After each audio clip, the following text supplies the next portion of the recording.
Welcome to Muse After Hours. I am Kyan Davis. I'm the owner of Muse Extension Lounge in Olympia, Washington. And I am Julia Ward, owner of Muse Extension Lounge in Arizona.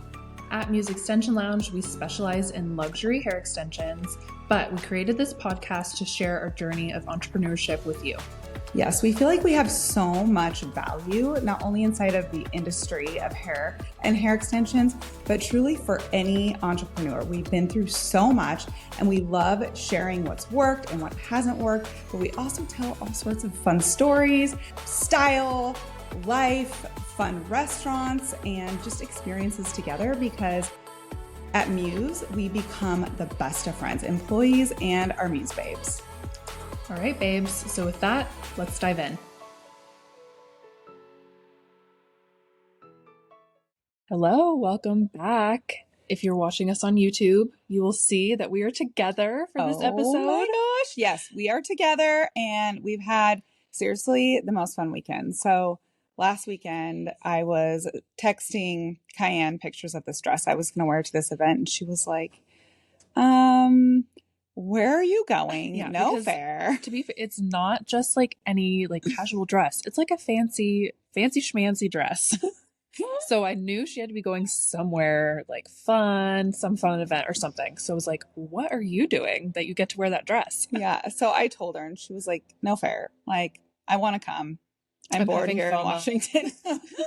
So I was like, well, why don't you come? And she's like, are you serious? I'm like, oh, I'm dead serious. Dead serious. Yeah. So, but talk a little bit what the event specifically is. It's called Taste, right? Yes. Yeah. So Taste, and it is a male philanthropy group. I believe ES70 is what it's called. And forgive me if I butchered that. I'm pretty sure I'm right though. And it is a fundraising event. All of the restaurants, like the coolest, best restaurants in Scottsdale are there. There is small bites, like all these booths, wine, cocktails, VIP area, which we kind of beelined it to because we didn't want to, there were a lot of people there. Yeah. Yeah. We were walking around all the different tents. So yeah, you get a little plate and a glass when you enter, and you're just supposed to go around to all the different tents, and they have like little tiny bites of the food that they offer. And so we were trying to walk around the loop, but it was so crowded, and we're like, I'm gonna like drop my food and like spill my wine on somebody. So yeah, we went right over to the VIP booth. Yeah, I was very glad I wore my purse. Like I had like one of those like wearable crossbodies, and I'm so glad because hands weren't. You guys. Okay, but by the way, speaking of the purse, oh Julia lost her phone at the event. I did, because I have this cute little like Dior cell phone, like wearable purse. And so that's what I was wearing. And I had my phone like halfway slipped in and it fell out. Yeah. So she realized it fell out. And luckily, Chris, Julie's husband, was with us. And so he immediately pulled up the like Find My iPhone, and he was like wandering around. He was gone for a long time. And the thing is here's what happened. So he could see exactly where it was. And it was at this bar kind of in the center of the event. And he's like, I see the phone. It's here. And so he walks up and he asks them. They're like, no, we have no phone. We haven't found a phone. And mind you, I hadn't even gotten a drink at that bar. So someone must have like turned it in there. But yeah, I think it fell out when we were walking, beelining to the VIP area. I think it fell out on the grass. And so somebody turned it in, but he kept going up there and asking for it. And they're like, no, we don't have a phone. He's like, ooh, it's here. I know it's see there. That it's here. And so he comes back and he's like, it shows that it's here, but they swear they don't have it. And so I was like, So I walk over there and I walk up and he's still looking around on the grass for it. And like 2 seconds later, I come up to him and I go, sometimes I guess it takes a woman's touch. He was so mad. He was so irritated because he had spent so long and he knew it was there. But anyways. I know. And the first girl I asked, she's like, no, we don't have a phone. And then she turned around and asked another girl and she was like, do we have a phone? And she was like, no. And then she goes, wait a second. Actually. And she like went under something and they were like, what does the phone case look like? I'm like, it's a Gucci phone case. And they were like, here you go. So that's weird because they were like so adamant that they didn't have it. And then they were like, I know. But wait, actually, But Chris could see it moving around for a while. He's like, it's moving. So maybe it was in someone's pocket for a while. Yeah, I don't know. I don't know. Maybe someone was like, ooh, I love this case. I might steal it Take the because case. these are not cheap cases. Yeah. But anyway, all that to be said, crisis averted. We found the phone. The phone. Yeah, but the event was so fun. The food was delicious. Yeah. It was so yummy. Yeah, it was fun. And then afterward, we, the group traveled and we went to the Jade Bar, which is at Sanctuary Resort. And we had so much fun with our friend Gretchen, her husband. I love Trenton. Gretchen. It was my first time meeting Gretchen and she's amazing. I love her. Yeah, we're going to have her on the podcast because talk about an entrepreneur, boss babe who is doing all the things. She's got different products that she's created and is still creating. Yeah. She's amazing. She really is. Yeah. And she's kind of one of those girls too that can do anything by herself. Like she'll just full on do like construction projects at her house by herself. Yeah. So very inspiring. We were getting all into her fitness routine, which was also very inspiring. And I was like, oh my gosh, Julia, we need to have Gretchen on the podcast. So stay tuned. She'll be on soon. Yeah. Because she has a banging body. And we're like, how do you look like that? And she told us her routine and you guys are going to die. Yeah, it's good. Well, yeah, we'll talk about that another day. But today, you guys, we want to talk a little bit about continuing education and how insanely important continuing education is, because that is how you stay inspired. That's how you stay on top of your game. And continue to be the best of the best. Yeah. And Cayenne and myself, we wear a lot of hats because we're artists behind the chair, but we're also business owners and have to market, which is its own education. Like we literally, like we put a hat on and then we have to take it off and put another hat on. Yeah. So right now we're currently in this phenomenal 3-month program, one-on-one coaching with this guy. His name's Justin Babcock. He is incredible. And he is teaching us this kind of marketing strategy that's very streamlined inside of a dashboard. Yeah. It's so helpful just to have it all in one spot. And so basically you just take one topic and through that one topic, you create a blog post, an email, social post, Facebook ad posts, and you just have this one topic that spreads across all of these different platforms. And it sounds so intimidating because that's a lot of work to create that much content. But the way he has it laid out, it makes it so easy. Because you just literally go down each of the step by step. Yeah. And it's like you're coming up with this idea, but you're also cross-checking it inside of analytics and Google and searched phrases and searched keywords. Yeah. So that way it's so powerful. This one idea ends up becoming so powerful across all of your platforms. And like Cayenne said, the way that it's lined up, I mean, it's a lot to wrap your brain around, but he's so good at teaching it to where it's like he does it and then we have to do it. And then he does it and then we have to do it. Yeah. And there's so much that we haven't even learned because what are we, like 5 weeks in? Yeah, this is like the 5th week maybe. So the first couple of weeks was just him showing us how this dashboard worked. And then last week was my run through with it. So I was the one working all of it and he was kind of watching and giving pointers. And then now today, after we're done recording this podcast, it will be Julia's turn to do it. Which I'm sorry. I'm just going to say I am not nearly as intuitive and smart as Cayenne is when it comes to, I feel like Cayenne's brain works faster than mine and she's very focused and I'm a little more ADD. And so she can like, I can bounce back and forth between like, okay, Facebook and put this on Instagram and okay, I need to copy and paste this like that. It just clicks for me really easily. Yeah. Or if he's like explaining where it is on the dashboard, like she can see it right away. Like where to physically click the button. It's going to take me a minute of like searching and being like, oh, I see it now. Yeah. So I'm so glad Cayenne's here today because she can point it. I'll be like, right here.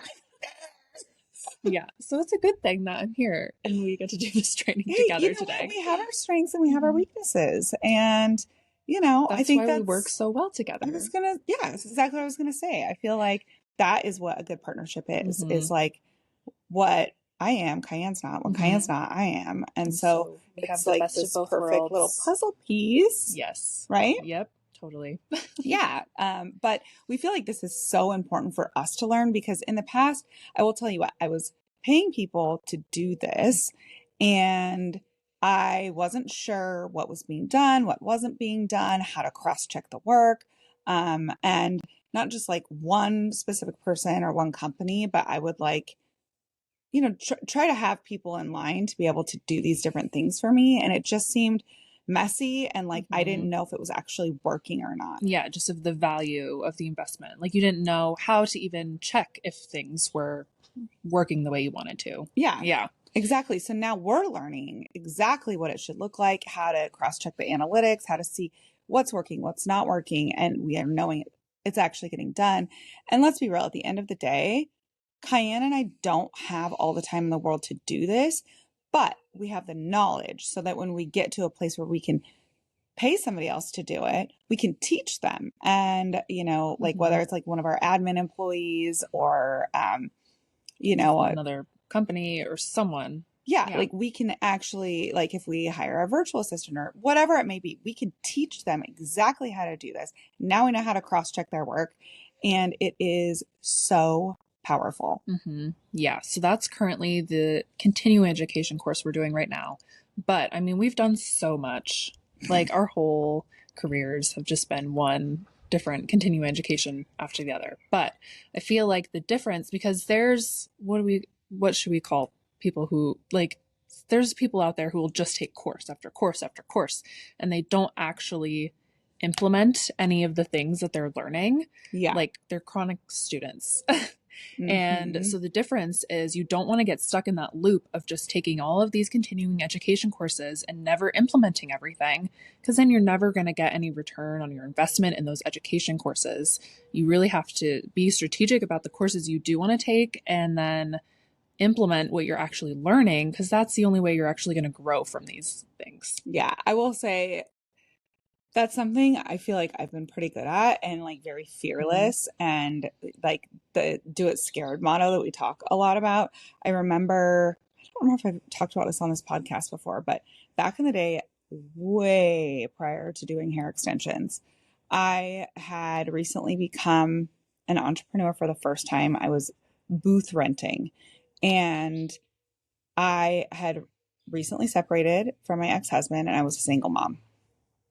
Prior to that, I didn't really have to work on my business. I was just momming most of the time. Hair was very part-time. So I was like, oh my gosh, like I need to build a clientele. I need to market myself. I need to do it fast because I had rented my first place all by myself with my sweet little Hannah baby. She was so sweet and so cute, 3 years old. And I had come across this cutting method that I had seen on stage at a hair show. And I was like, oh my gosh, that is rad. That's amazing. That is so cool. It's so efficient. It's so different. It's so innovative. And so I immediately signed up for a class to learn it. And in that year, I went to every class I could to learn it the best I could. And at the time, it was called Alternative Cutting. It was put out by, at the time, he was the artistic director for Pureology, Philip Wilson. He later moved on to Color Proof. Is that a line? Color Proof? Yeah, I think so. Or Living Proof. No. No? Color something. Anyway, he moved on but this cutting method utilized 2 combs that you would hold the hair with the combs instead of holding it with your fingers. And I saw the value in it. Yes, it looked cool and it looked fancy, but actually worked really well for hair in general because you were cutting it more in its natural state. I became obsessed. Now I had this clientele already and I knew if I went back to the salon and started doing it, they were going to freak out. They were going to be like, what are you doing? What is Julia doing? You've lost your mind. I'm like really concerned because like literally you would like pull everything over to one side and hold it with 2 combs and cut that entire section off. Or if you want to do a graduated bob, you would take literally the entire back 2 quadrants all together and cut it in one fell swoop. Which is crazy.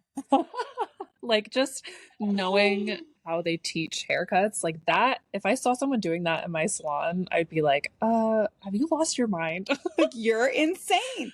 But it was a risk, high risk, high reward, because I'm telling you what, as soon as I started doing that, and did I mess up a couple times? Yeah, I did for sure. But once I got it and started utilizing it, my clientele seriously skyrocketed. That was like the first time I was like, oh my gosh, I have a waiting list. Everybody wants to get into me. And so from then on, I saw high risk, high reward. Obviously, you guys know the story, on and on and on, the way that I built my career up. But without that continuing education, and to just piggyback off of what Cayenne said, actually implementing it, because sometimes that's the scary part.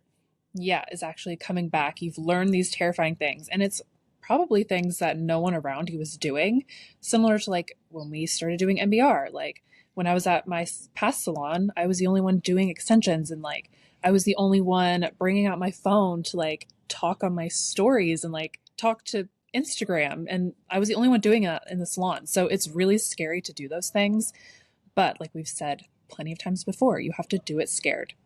Yeah, absolutely. That's the name of the game, because that is how you're going to grow and become confident. Because I feel like when we try new things and then we perfect them, our confidence just grows and grows and grows. And that is what people are attracted to. And that's how people are going to want to work with you, is if you are confident and you're an expert in your craft. And so that's why, us being in the natural beaded rose community, I mean, the amount of education, I mean, I went to California 7 times in 1 year. And since then, I've been there, oh gosh, I don't even know. Can't even keep track how many times. I can't, because I go back there to educate now that I'm on the other side of it. But it's so valuable, so important. And again, like, find the things inside of your niche and be mindful and careful about where you're going to put that time, that energy. But dive in and implement. Like the longer you wait to implement, when you get back from that education, the more opportunity for it to just, you forget it and it slips through the cracks. And then you're not going to get any of that value that you invested in. Yeah. So yes, we encourage you to be strategic about the continuing education you're signing up for, but then don't forget to implement it. Yes.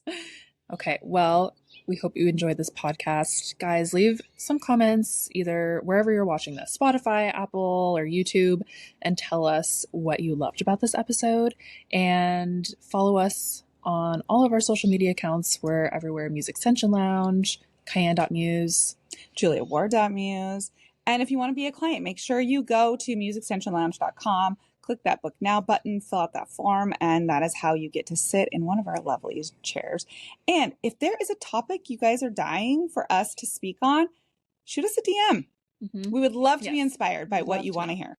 Yes. All right. Goodbye. Take care.